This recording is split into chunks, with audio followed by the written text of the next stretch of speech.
പ്രധാനമന്ത്രി നരേന്ദ്രമോദിയോട് അതിശക്തമായി ഒരു ഇന്ത്യൻ പൗരൻ എന്ന നിലയിൽ ഞാൻ വിയോജിക്കുന്നു. പ്രിയപ്പെട്ട മോദിജി, അങ്ങേക്ക് വ്യക്തിപരമായി തീരുമാനങ്ങൾ എടുക്കാൻ കഴിയും. അങ്ങ് നരേന്ദ്രമോദി എന്ന വ്യക്തി മാത്രമാണെങ്കിൽ. പക്ഷെ അങ്ങ് 148 കോടി ജനങ്ങളുള്ള ഈ രാജ്യത്തിൻ്റെ പ്രധാനമന്ത്രിയാണ്. അത്തരമൊരു പദവിയിൽ ഇരിക്കുമ്പോൾ അങ്ങേക്ക് വ്യക്തിപരമായി എടുക്കാവുന്ന തീരുമാനങ്ങൾക്ക് പരിമിതിയുണ്ട്.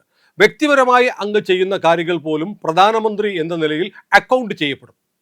നരേന്ദ്രമോദി പ്രധാനമന്ത്രിയായ 2014 ശേഷം ഈ നിമിഷം വരെ അദ്ദേഹം എടുത്ത ഏതാണ്ട് 99.9% തീരുമാനങ്ങളും അംഗീകരിക്കുന്ന, ശിരസാവഹിക്കുന്ന, കൈയടിക്കുന്ന ഒരു ഇന്ത്യൻ പൗരനാണ് ഞാൻ. പക്ഷേ ഇപ്പോൾ അങ്ങ് ചെയ്തിരിക്കുന്ന കാര്യം ഇന്ത്യയിലെ ജനങ്ങളുടെ വികാരത്തിനെതിരാണ് എന്ന് അങ്ങ് വിനയപൂർവ്വം മനസ്സിലാക്കണം. കാരണം അങ്ങ് പറയുന്നു അങ്ങ് ക്ഷമിച്ചിരിക്കുന്നു. ഈ രാജ്യത്തെ പ്രധാനമന്ത്രിയെ അങ്ങേയറ്റം നിന്ദ്യമായ ഭാഷയിൽ അപമാനിച്ച, അദ്ദേഹത്തിൻ്റെ മാതാവിനെ കുറിച്ച് പറഞ്ഞ വാക്കുകൾ പറഞ്ഞ ആളുകളോട് അങ്ങ് ക്ഷമിച്ചിരിക്കുന്നു എന്ന് അങ്ങേക്ക് നരേന്ദ്രമോദി എന്നുള്ള വ്യക്തിക്ക് പറയാം. പക്ഷേ അങ്ങ് ഇന്ത്യയുടെ പ്രധാനമന്ത്രിയാണ്. നോക്കൂ, അങ്ങയെ അബ്യൂസ് ചെയ്യുന്ന, അങ്ങയെ ചിത്ത വിളിക്കുന്ന, അങ്ങയെ ഏറ്റവും നിന്ദ്യമായ ഭാഷയിൽ അങ്ങയുടെ മാതാവിനെ കുറിച്ച് പറഞ്ഞ വീഡിയോകൾ അത് അപ്ലോഡ് ചെയ്ത സോഷ്യൽ മീഡിയയ്ക്കൊക്കെ നടപടിയെടുക്കുന്നു എന്നൊക്കെ കേൾക്കുന്നുണ്ട്. അതവിടെ നിൽക്കട്ടെ. പക്ഷേ ലോകം മുഴുവൻ പ്രചരിച്ചു. ലോകത്തെമ്പാടും വലിയ തോതിൽ സ്വാധീനമുള്ള ലോക നേതാവായ നരേന്ദ്രമോദിയെക്കുറിച്ച് ഇന്ത്യയിലെ ചെറുപ്പക്കാർ ഇങ്ങനെ പറയുന്നു എന്ന തരത്തിൽ ഈ വീഡിയോകൾ പ്രചരിക്കുകയാണ്. പാകിസ്ഥാനിൽ, ബംഗ്ലാദേശിലൊക്കെ ഈ വീഡിയോകൾ വലിയ ആഘോഷത്തോടെയാണ് ആളുകൾ കാണുന്നത്, ഇന്ത്യയുടെ ശത്രുക്കൾ കാണുന്നത്. അപ്പോൾ അങ്ങേക്ക് അവർ കുഞ്ഞുങ്ങളാണ്, അവരോട് ഞാൻ ക്ഷമിച്ചിരിക്കുന്നു എന്നൊക്കെ പറഞ്ഞാൽ അത് നരേന്ദ്രമോദിയുടെ വ്യക്തിപരമായ കാര്യമല്ല. ഇന്ത്യൻ പ്രധാനമന്ത്രിക്കെതിരെയുള്ള പോസ്റ്റുകളാണ്, കമൻറ്റുകളാണ്, തെറികളാണ് അവ. അതുകൊണ്ടാണ് വിദേശ രാജ്യങ്ങളിൽ, ഇന്ത്യയുടെ ശത്രു രാജ്യങ്ങളിൽ അത് ആഘോഷിക്കപ്പെടുന്നത്. ഒരു ഇന്ത്യൻ പൗരൻ എന്ന നിലയിൽ അങ്ങയുടെ ക്ഷമാപണം അംഗീകരിക്കാൻ കഴിയില്ല. കടുത്ത വിയോജിപ്പുണ്ട്. ഈ അഭിപ്രായത്തിൽ ഒരു വീഡിയോ ചെയ്യാൻ ഞാൻ ഇരിക്കുകയായിരുന്നു. അപ്പോഴാണ് ഫേസ്ബുക്കിൽ ജിതിൻ ജേക്കബിൻ്റെ ഒരു പോസ്റ്റ് കണ്ടത്. എനിക്ക് വലിയ തൃപ്തിയായി, സന്തോഷമായി. നരേന്ദ്രമോദി സർക്കാരിൻ്റെ നയങ്ങളെ അനുകൂലിക്കുകയും ഒരു നാഷണലിസ്റ്റ് വ്യൂ എക്കാലം ഉയർത്തിപ്പിടിക്കുന്ന ഒരു സോഷ്യൽ മീഡിയ ആക്ടിവിസ്റ്റാണ് ജിതിൻ ജേക്കബ്. ജിതിൻ എഴുതിയിരിക്കുന്ന പോസ്റ്റ് 100% എൻ്റെ മനസ്സിലുള്ള പോസ്റ്റാണ്. അതുകൊണ്ട് പ്രിയപ്പെട്ടവരെ, ഇന്ന് ഞാൻ നിങ്ങളുടെ അറിവിലേക്ക്, നിങ്ങൾ അറിയാൻ വേണ്ടി ആ പോസ്റ്റ് വായിച്ച് വർത്തമാനം പറയാനാണ് ഉദ്ദേശിക്കുന്നത്. ജിതിൻ എഴുതുന്നത് ഇങ്ങനെയാണ്: ക്ഷമിക്കാൻ കഴിയില്ല. എൻ്റെ അഭിപ്രായം അതുതന്നെയാണ്, നിങ്ങളുടെയും അഭിപ്രായം അതുതന്നെയാണെന്ന് എനിക്കറിയാം. ക്ഷമിക്കാൻ കഴിയില്ല.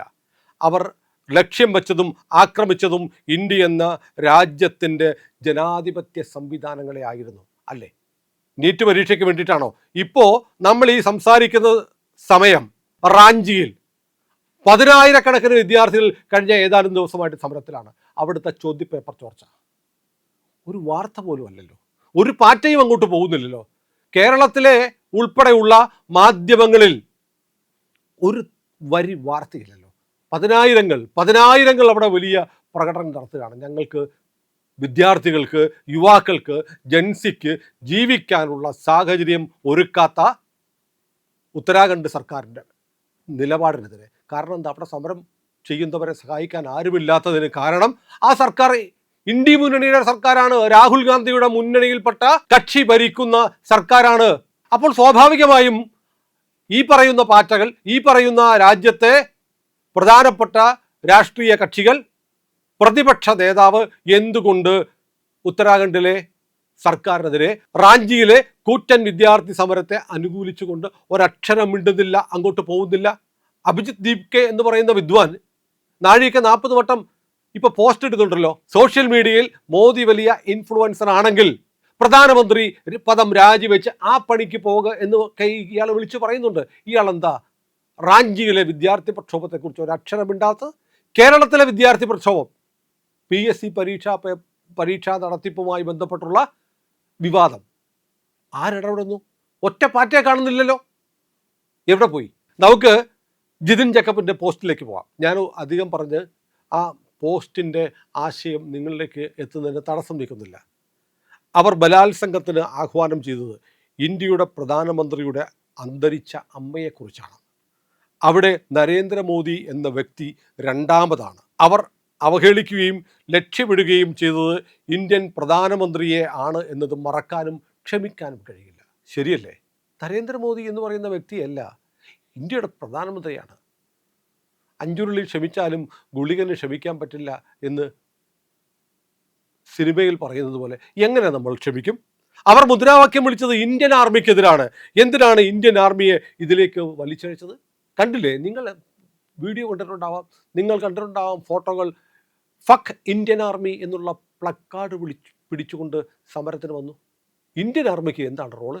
ഇന്ത്യൻ ആർമിയെ അസഭ്യം പറയാൻ എന്തു വിഷയമാണ് ജന്തർ മന്ദറിലെ ആ സമരക്കാർക്കുണ്ടായത്? എന്ത് കാരണത്തിനാണ്? ഇന്ത്യൻ ആർമി ഇന്ത്യയുടെ ദേശീയ സുരക്ഷ ഉറപ്പാക്കുന്നു.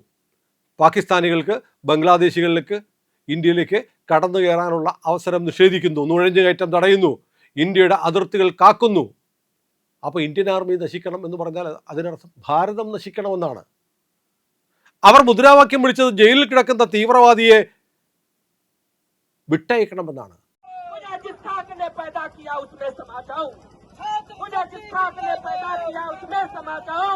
तमन्ना रखता हूं कि मैं भी अपने वतन के काम आ जाऊं, वतन के काम आ जाऊं. എന്തിനാണ് ജയിലിൽ കഴിയുന്ന സുപ്രീം കോടതി ആവർത്തിച്ച് ജാമ്യം നിഷേധിച്ച ഭീകരന്മാരെ വിട്ടയക്കണമെന്ന് ആവശ്യപ്പെട്ട് മുദ്രാവാക്യം വിളിച്ചത്? അവർ മുദ്രാവാക്യം വിളിച്ചത് ആർട്ടിക്കിൾ 370 റദ്ദാക്കിയത് പിൻവലിക്കണം എന്നാവശ്യപ്പെട്ടാണ്. എന്താണ് നീറ്റ് പരീക്ഷയുമായി അതിന് ബന്ധം? ഇന്ത്യയുടെ പാർലമെന്റ് ഭരണഘടനയിൽ തന്നെ ഒരു താൽക്കാലിക സംവിധാനം എന്ന നിലയിൽ വെച്ചിരുന്ന ആർട്ടിക്കിൾ 370 റദ്ദാക്കാൻ തീരുമാനിച്ചു. മാസങ്ങൾ, വർഷങ്ങൾ കടന്നുപോയി. കാശ്മീർ ശാന്തമായി. കാശ്മീർ ശാന്തമായത് ആർട്ടിക്കിൾ 370 പിൻവലിച്ചത് കൊണ്ടാണ് എന്ന് എല്ലാവർക്കും അറിയാം. അപ്പോൾ അത് റദ്ദാക്കണം എന്ന് പറയുന്നു. അതും നീറ്റ് പരീക്ഷയും വിദ്യാർത്ഥികളുമായിട്ട് എന്താണ് ബന്ധം?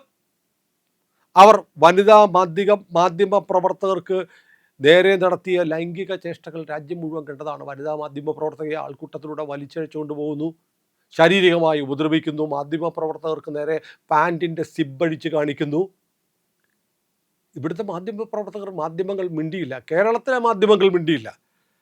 ഈ വന്നു ചേർന്ന 2875 പേരോ മറ്റോ ക്രിമിനൽസ് ആണെന്ന് പോലീസ് മുഖവും വിരലടയാളവും തിരിച്ചറിഞ്ഞ് കണ്ടെത്തിയിരുന്നു.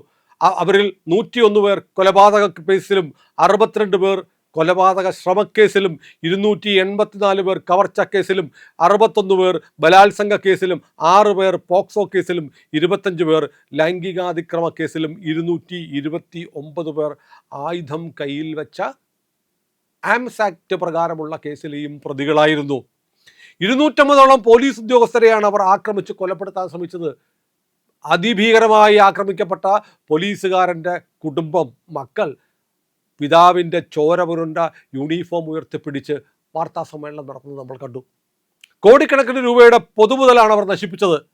വിദേശത്ത് നിന്ന് പോലും ഇന്ത്യയിൽ കലാപം ഉണ്ടാക്കാൻ ആളുകൾ എത്തിയെന്ന് നമ്മൾ മറക്കരുത്. എന്തിന്? കേരളത്തിലെ ഒരു കമ്പനി, നിലമ്പൂർ ഷാജി എന്ന് പറയുന്ന ദുബായ് കേന്ദ്രീകരിച്ച് പ്രവർത്തിക്കുന്ന, തിരുവനന്തപുരത്തും കോഴിക്കോട്ടുമൊക്കെ നക്ഷത്ര ഹോട്ടലുകളുള്ള ടാറ്റയുടെ പിക്കപ്പ് വാനുകളുടെ ഡീലറായ നിലമ്പൂർ ഷാജി ആബ്രിക്കോ എന്ന് പറയുന്ന കമ്പനിയുടെ ഉടമ 23 പേരെ സ്വന്തം ചെലവിൽ സമരം ചെയ്യാൻ പറഞ്ഞയച്ചു. അങ്ങനെ എത്ര പേർ? മലയാളിക്ക് അഭിമാനമാണോ? ഇത് പാർലമെന്റിലെത്തി. പാർലമെന്റിൽ ജനതാദളിൻ്റെ ഒരു MP ഈ വിഷയം ശ്രദ്ധയിൽപ്പെടുത്തുകയും കേന്ദ്ര ആഭ്യന്തര വകുപ്പ് അന്വേഷിക്കണമെന്ന് ആവശ്യപ്പെടുകയും ചെയ്തു. അപ്പോൾ നോക്കൂ, ഇവർ വിദ്യാർത്ഥികളുടെ സമരത്തെ പിന്തുണയ്ക്കാൻ വന്നതാണോ? അല്ല. ഇവർ എല്ലാം കരുതിയത് നരേന്ദ്രമോദിയെ വീഴ്ത്താൻ ഈ സമരത്തിലൂടെ കഴിയും. 3000-ഓ 5000-ഓ ആളുകളെ ജന്തർ മന്ദിറിൽ തടിച്ചുകൂട്ടി പ്രധാനമന്ത്രിയുടെ വസതിയിലേക്ക്, പാർലമെന്റിലേക്ക് ഇരച്ചു കയറ്റുക. പട്ടാളത്തിനും പോലീസിനും 5000 പേരെ 3000 പേരൊക്കെ വന്ന് വെടിവെക്കാൻ പറ്റില്ല. അത്രയും പേരെ വെടിവെച്ച് കൊന്നു തള്ളി ഒരു ഭരണകൂടത്തിന് നിലനിൽക്കാൻ കഴിയില്ല. അതറിയാം. നേപ്പാളും ബംഗ്ലാദേശും ശ്രീലങ്കയും ഇവിടെ ആവർത്തിക്കുക. അങ്ങനെ നരേന്ദ്രമോദി ഒന്നുകിൽ കൊല്ലപ്പെടുകയോ അല്ലെങ്കിൽ നരേന്ദ്രമോദി രാജ്യം വിട്ടോടിപ്പോവുകയോ അല്ലെങ്കിൽ അറസ്റ്റിലാവുകയോ ചെയ്യുന്ന ഒരു സ്ഥിതി ഉണ്ടാക്കുക.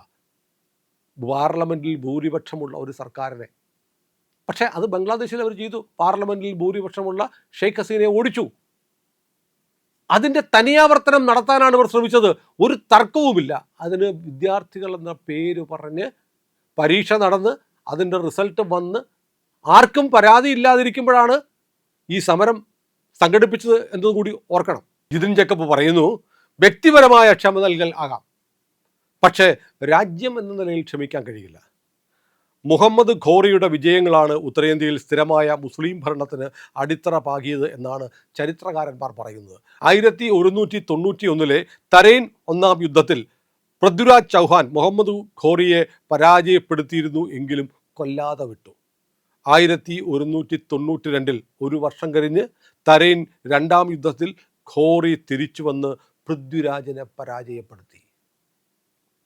പൃഥ്വിരാജ് ചൗഹാൻ്റെ അവസ്ഥ നരേന്ദ്രമോദിക്കുണ്ടാവണോ? ക്ഷമിച്ചു കഴിഞ്ഞാൽ ഇവർ പോയി പൂർവാധികം ശക്തിയോടെ തിരിച്ചു വരും.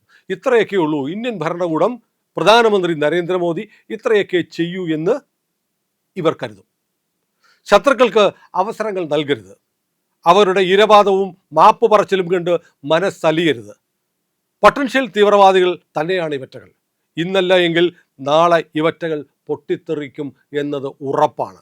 ഇത്തരം വിഷയങ്ങൾക്കെതിരെ നടപടിയെടുക്കാൻ ഭരണകൂടവും നീതിന്യായ വ്യവസ്ഥയും വൈകുന്നത് കൊണ്ടാണ് ജനം കയ്യിലെടുക്കുന്ന വാർത്തകൾ രാജ്യമെങ്ങു നിന്നും കാണുന്നതും ഇവറ്റകളെ പൊതുനിരത്തിൽ തല്ലി ഓടിക്കുന്നതും. ശരിയാണ്, 100% ശരിയാണ്. ഞാൻ ജിതിൻ ജേക്കബിനോട് യോജിക്കുന്നു. കാരണം നമുക്കറിയാം, പ്രധാനമന്ത്രിയെ ചീത്ത പറയുക എന്നുള്ള കേരളത്തിൽ വലിയൊരു ഫാഷനായിരുന്നു. എന്തും പറയാം, എന്തു തെറിയും പറയാം, സോഷ്യൽ മീഡിയയിൽ എഴുതിയിടാം, ഒന്നും സംഭവിക്കില്ല. ഇത് നോർത്ത് ഇന്ത്യയിലൊന്ന് പരീക്ഷിച്ച് നോക്കിയപ്പോൾ ജന്തർ മന്ദറിൽ നിന്നും വീട്ടിലേക്ക് മടങ്ങിപ്പോയവർക്കൊക്കെ നാട്ടിൽ അടി കിട്ടി തുടങ്ങി. പിള്ളേരാണെങ്കിൽ അവരുടെ തന്തമാർക്കും തള്ളമാർക്കും കിട്ടിത്തുടങ്ങി. താമസിച്ചിരുന്ന വാടക വീട്ടിൽ നിന്ന് ആളുകൾ ഇറക്കി വിടാൻ തുടങ്ങി. കാരണം ജനം എന്തുകൊണ്ടാണ്? പോലീസ് ഒന്നും ചെയ്യില്ല, എന്നാൽ പിന്നെ ഞങ്ങൾ ചെയ്തേക്കാം എന്ന് നാട്ടുകാർ കരുതി നിയമം കയ്യിലെടുക്കുന്ന നിലയിലേക്ക് മാറി. കേരളത്തിൽ നോക്കൂ, കേരളത്തിൽ 2-3 സ്ത്രീകൾ, ഒരു ട്രാൻസ് ഉൾപ്പെടെയുള്ള ആളുകൾക്കെതിരെ കേസെടുത്തു. ഇന്ന് വരെ കണ്ടെത്തിയിട്ടില്ല. എവിടെയായി കേസ്?